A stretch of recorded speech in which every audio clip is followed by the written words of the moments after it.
Kekuatan apa kira-kira yang mampu menemukan tulang kemaluan seorang perempuan hingga merobek cincin rahimnya kalau bukan kebiadaban?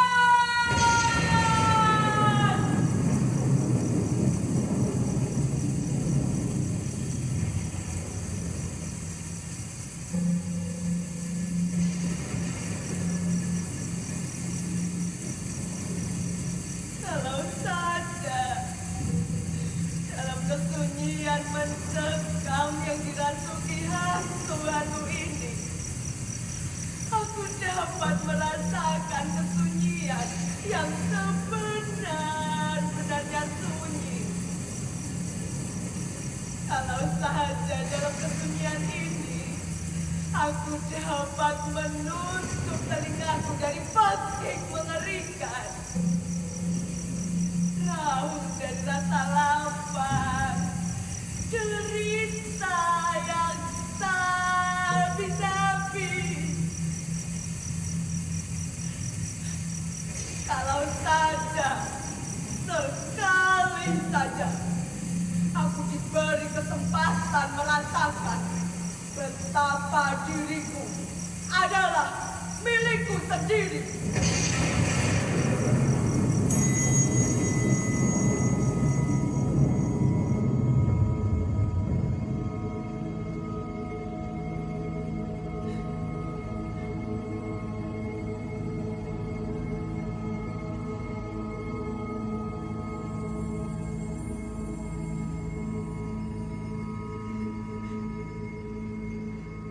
Apa gerangan kata ayahku tentang waktu yang seperti ini? Kejam rasanya seorang diri, diliputi amarah dan rasa benci, tersekam rasa takut yang tak putus-putus mengimpit. Ketakutan yang tak bisa diapa-apakan, tidak bisa dibunuh atau dilawan.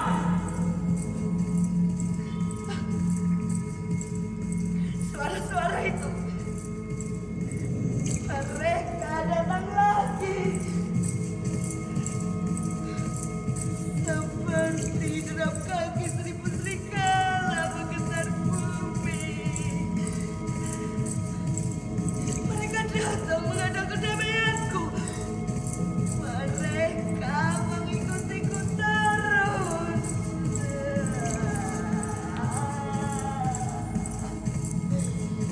Bahkan sampai ke liang kubur ini, mereka masih mengikutiku terus. Ah!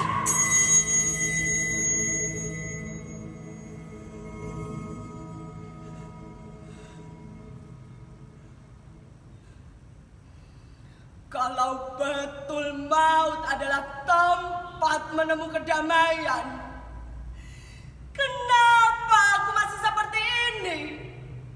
Terhimpit di tengah pertarungan lama. Kenapa pedih dari luka lamaku masih menggerogoti hati dan perasaanku? Kenapa amarah dan kecewaku masih seperti kobaran api membakarku?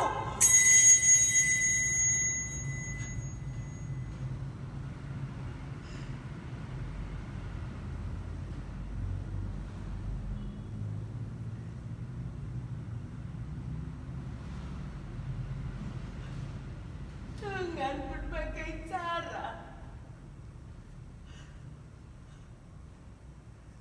Nek Poira, nenekku, mengajarkan kepadaku tentang kepasrahan. Ia mengajarkan kepadaku bagaimana menjadi anak yang menerima dan pasrah.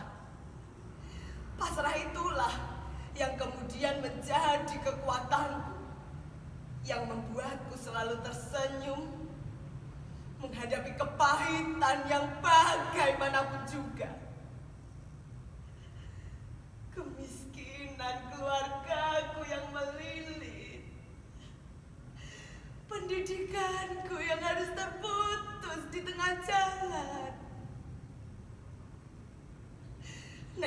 juga yang mengajarkan kepadaku betapa hidup membutuhkan kegigihan. Tapi kegigihan seperti apa yang bisa aku berikan sekarang? Pada saat mana aku sudah menjadi arwah seperti ini dan mereka masih mengikutiku terus.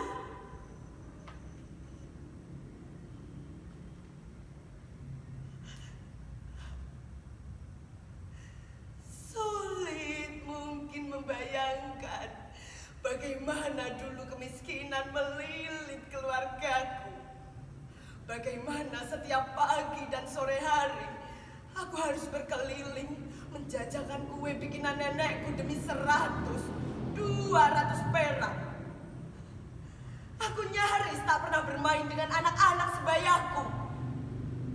Kebahagiaan masa kecilku hilang. Tapi aku ikhlas. Karena dengan uang itu, aku bisa menyewa sebuah buku dan membacanya sepuas-puasnya.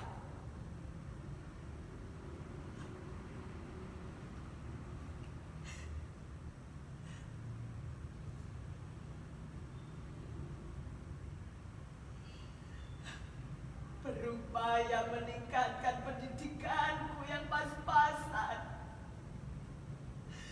Merindukan kehidupan yang lebih layak. Berlebihankah itu? Memiliki cita-cita, memiliki harapan-harapan. Berlebihankah itu? Lalu, kenapa cita-citalah yang akhirnya memperkenalkanku pada kemiskinan yang sesungguhnya?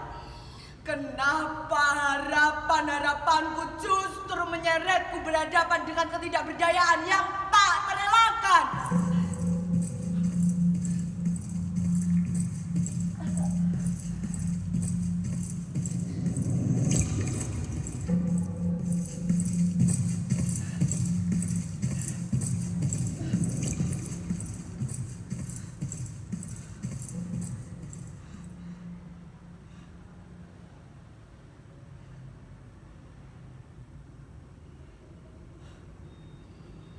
Itulah kali terakhir aku datang ke Nganjuk. Ketika nenekku tidak seperti biasanya berkeras menahanku. Ia bicara banyak tentang firasat. Aku tahu dia sedang membaca kegelisahanku. Tapi aku terlalu gusar untuk mendengarkan nasihat-nasihatnya. Sampai akhirnya aku meninggalkan Nganjuk. Aku tidak pernah menjelaskan kepadanya mengapa saat itu Sidoarjo menjadi begitu penting untukku.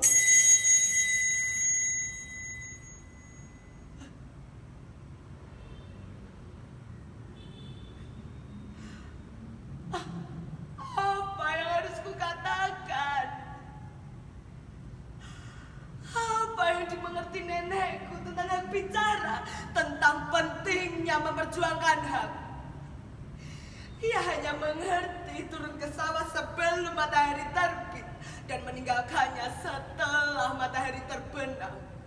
Karena perut ketiga cucu yang diasuhnya harus selalu terisi.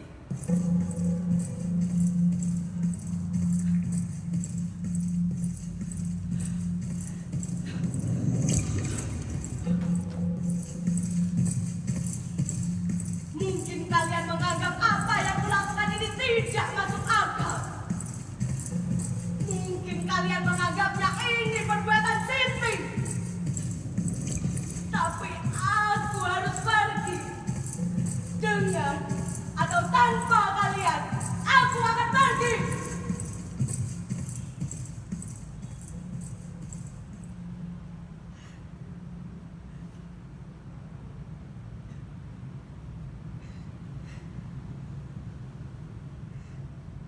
Setelah 4 tahun lebih aku merasa mati sia-sia.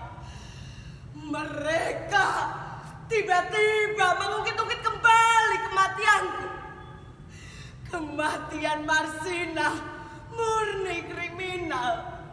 Kematian Marsina tidak ada hubungannya dengan pemogokan buruh. Kematian Marsina berlatar belakang balas dendam. Dan hari ini sebuah buku yang ditulis atas kematianku diluncurkan. Gila!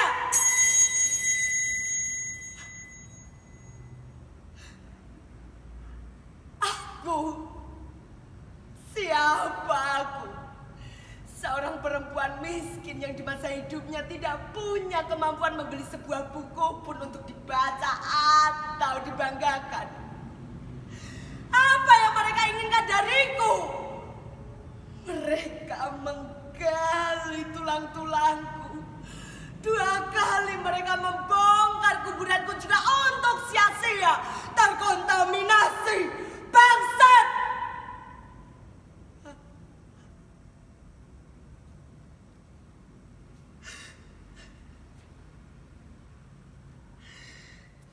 Ini mungkin bagian yang paling aku benci.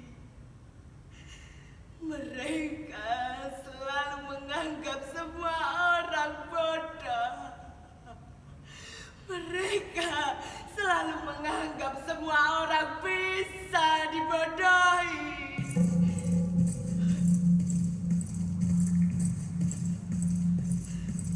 Suara-suara itu, mereka datang lagi. Aku tahu mereka akan menggangguku lagi. Aku tahu mereka akan terus menggangguku. Aku tidak takut. Dan aku tidak akan berhenti. Aku akan berdiri di tengah-tengah peluncuran buku itu. Dan aku akan menghadapi mereka di sana.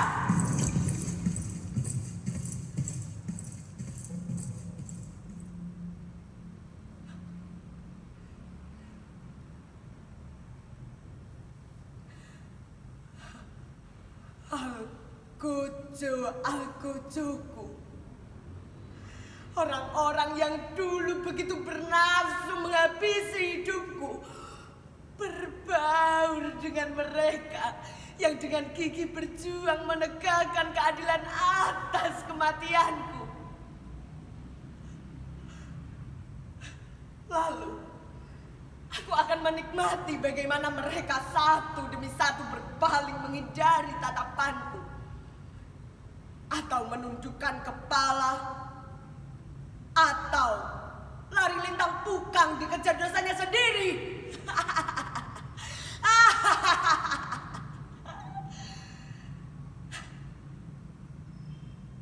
Dan sebuah peluncuran buku yang lazimnya dipenuhi tawa, tepuk tangan, dan sanjungan itu akan berubah menjadi upacara mencekam. Marsina muncul menggugat. Belati berlumuran darah itu muncul di depan matamu. Setelah sekian lama kau mengira kau telah berhasil melenyapkannya dari tuntutan keadilan.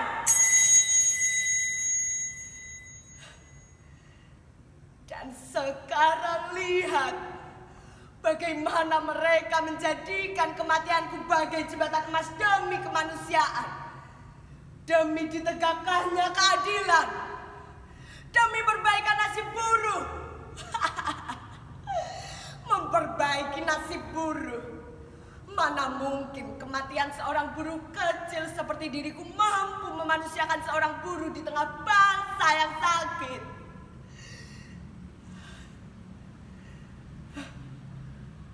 Mereka bermain di antara angka-angka. Mereka tidak pernah mempertimbangkan apakah sejumlah angka mampu memanusiakan seorang buruh. Dan mereka menepuk dada karena itu. Aku tidak takut. Aku tidak takut. Aku tidak takut.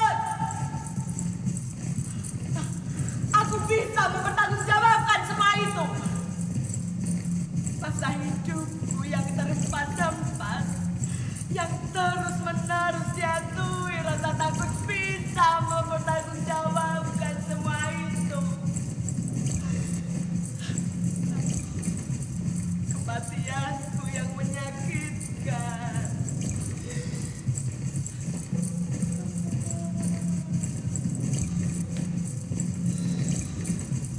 Tulang-tulangku yang remuk.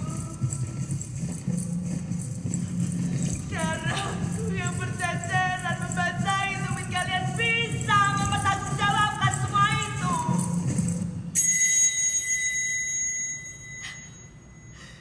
Bangsa yang bagaimana yang kalian harapkan aku menyebutnya? Aku mengais-ngais mencari sesuap nasi di sana sambil terus tersandung-sandung dikejar-kejar gertakan dan ancaman-ancaman kalian. Aku disiksa di sana. Aku diperkosa di sana. Bahkan sebuah benda besar, tajam dan keras yang aku tidak mampu membayangkan apa diucapkan menembus tulang kemaluanku. Begitu kalian telah mematikanku. Begitu kalian telah merenggut seluruh hidupku. Bangsa yang bagaimana yang kalian pikir aku menyebutnya? Bangsa yang bagaimana?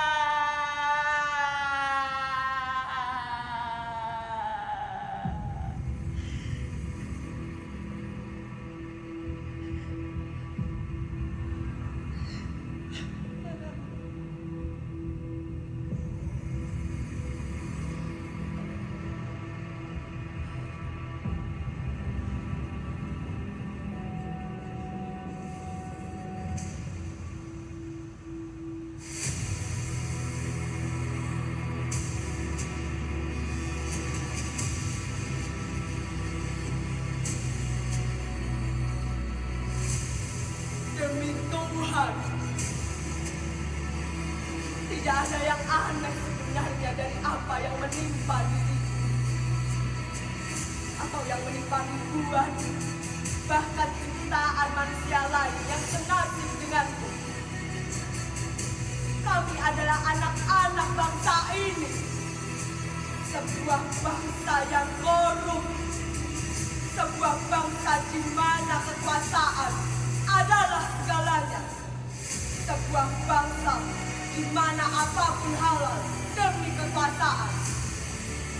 Namun kepadamu semua, aku ingin mengingatkan, kalian telah membiarkan kehidupanku terenggut. Jangan kalian biarkan ia terenggut sia-sia. Mencari tahu siapa pembunuhku yang sesungguhnya, bagiku sudah tidak berarti apa-apa lagi. Namun dengan sangat, aku memohon, setidaknya demi kawan-kawan, temukanlah, jauhkan mereka dari tangan-tangan kotor, selamatkan mereka dari orang-orang yang dengan bongkah menganggap dirinya pemilik negeri ini. Ketahuilah, menyelamatkan mereka itu berarti kalian telah menyelamatkan negeri yang kita cintai ini dari dosa,